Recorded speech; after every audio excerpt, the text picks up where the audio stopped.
Hi friends, welcome to my channel. இன்றைக்கி நாம் செய்ய போன ரெசிபி ஈஸியான சட்டுன்னு செஞ்செடுக்கலாம். அவ்வளோ ஈஸியான டேஸ்டான வாழைப்பழம் இனிப்பு வடை செய்யலாம். வாங்க பார்க்கலாம். ஒரு மிக்ஸி ஜார் எடுத்துக்கோங்க. 2 வாழைப்பழத்தை இந்த மாதிரி தொலியெல்லாம் ஒலித்து ரவுண்டாக கட் பண்ணி சேர்த்துக்கோங்க. அதுக்கு முன்னாடி சப்ஸ்கிரைப் பண்ணுங்கள், லைக் பண்ணுங்கள், கமெண்ட் பண்ணுங்கள்.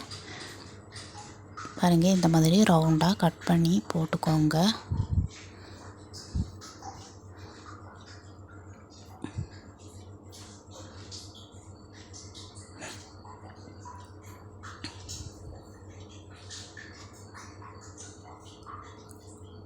இப்போ 1/2 டீஸ்பூன் சீரகம், 2 ஏலக்காய், ரெண்டுமே சேர்த்தும்போது நல்லா வாசமாக இருக்கும். 1 கப்பு இடித்து வச்ச வெல்லம் சேர்த்துக்கோங்க. வெல்லம் சேர்த்து விட்டு ஒரு பிஞ்சு உப்பு சேர்த்துக்கோங்க டேஸ்ட்டுக்கு. அதை அரைச்சி வச்சுக்கோங்க. இப்போ மாவு ரெடி பண்ணலாம். 1/2 கப்பு மைதா, 1/2 கப்பு கோதுமை மாவு ரெண்டுமே சேர்த்துக்கோங்க. அரைச்சி வச்ச வாழைப்பழம் சேர்த்துக்கோங்க. சேர்த்து விட்டு மெதுவாக பிசைஞ்சிக்கலாம்.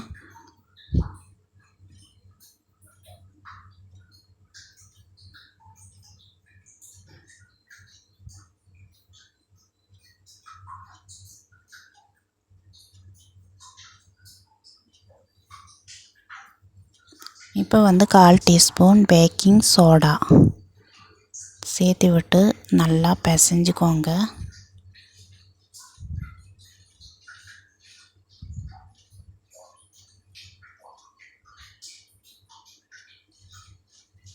பாருங்கள், லூஸாகவும் இல்லை, கட்டியாகவும் இல்லை. நல்லா மாவு நல்லா பதம் வந்துருச்சு. பாருங்கள், இந்த மாவு 2 மணி நேரம் அப்படியே இருக்கட்டும். மூடி போட்டு வச்சுக்கலாம். பாருங்கள், 2 மணி நேரம் கழித்து மாவு எடுத்துக்கலாம். தண்ணியை தொட்டு கொஞ்சமாக மாவு எடுத்து வடை ஷேப்பாக பண்ணி எடுத்துக்கலாம்.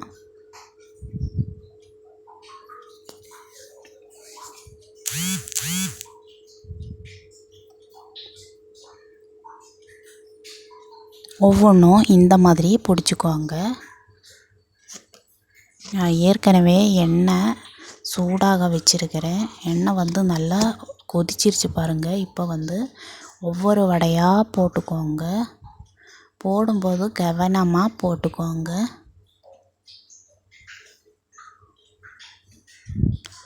பாருங்கள், வடை திருப்பி போட்டுக்கலாம்.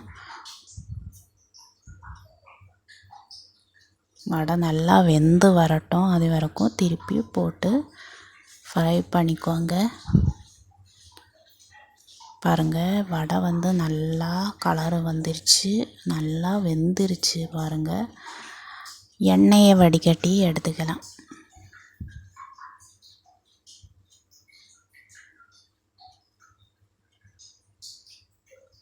இந்த மாதிரியே ஒவ்வொன்றும் செஞ்சு எடுத்துக்கலாம். எல்லாருமே செஞ்சு பார்த்து கமெண்டில் சொல்லுங்கள். நல்ல ஹெல்த்தியான வாழைப்பழம் இனிப்பு வடை ரெடி. தேங்க்யூ.